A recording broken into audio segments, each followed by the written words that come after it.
xildhibaano ka tirsan baarlamaanka federaalka ah ee Soomaaliya ayaa gaaray magaalada Kismaayo ee xarunta gobolka Jubbada Hoose. Faafaynta warkaasi waxaa inoo soo diray wariyaheena Maxamed Sahal Cumar Gacma Dheere. mudanayaashan ka tirsan baarlamaanka dowladda federaalka ee Soomaaliya ee soo gaaray magaalada Kismaayo ee xarunta gobolka Jubbada Hoose uuna horkacayay xildhibaan Cabdifataax Ibraahim Geesay ayaa lagu soo dhaweeyay magaalada Kismaayo ee xarunta gobolka Jubbada Hoose iyadoo ay soo dhaweeyeen mas'uuliyiin ka tirsan maamulka Jubbaland oo horkacaya wasiirka xanaanada xoolaha iyo dhirta iyo daaqa ee Jubbaland. qolka soo dhaweynta ee garoonka diyaaradaha ayay si wada jir warbaahinta uga hadleen Maxamed Xasan Maxamed wasiirka xanaanada xoolaha dhirta iyo daaqa ee Jubbaland iyo mudane Cabdifataax Ibraahim Geesay oo ka tirsan mudanayaasha baarlamaanka ee maanta soo gaaray magaalada Kismaayo.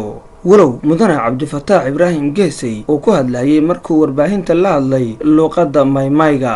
waxa aad maanta aan farxad weyn noo tahay annagoo soo dhaweynay wafdi ballaaran oo nooga yimid dowladda federaalka oo xildhibaano ah uu hogaaminayo wasiirkii hore howlaha guud iyo guriyeynta xildhibaan Cabdifataax Ibraahim Geesay.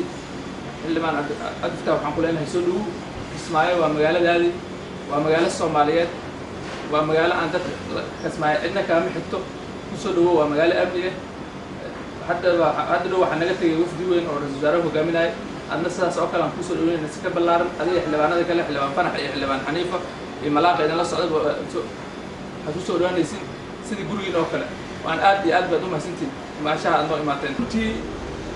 may arday ogna deegaanka iyo dalka arday qoynin deegaankan iyo dalkan soo dhaweyntan lamideena arday filaani waana ka mahadsanyihiin abaabulka oo hormuudka arday wasiirka Maxamed Xasan arday haay arday nana dhawaay runtii una socdaalkan jilbismeeka maamulku Jubbaland dadka wal ku degaa maadaama ardayna in aragna madaxda ah kamay leedahay maamulku ummi madaxweynaha Axmed Maxamuud Islaam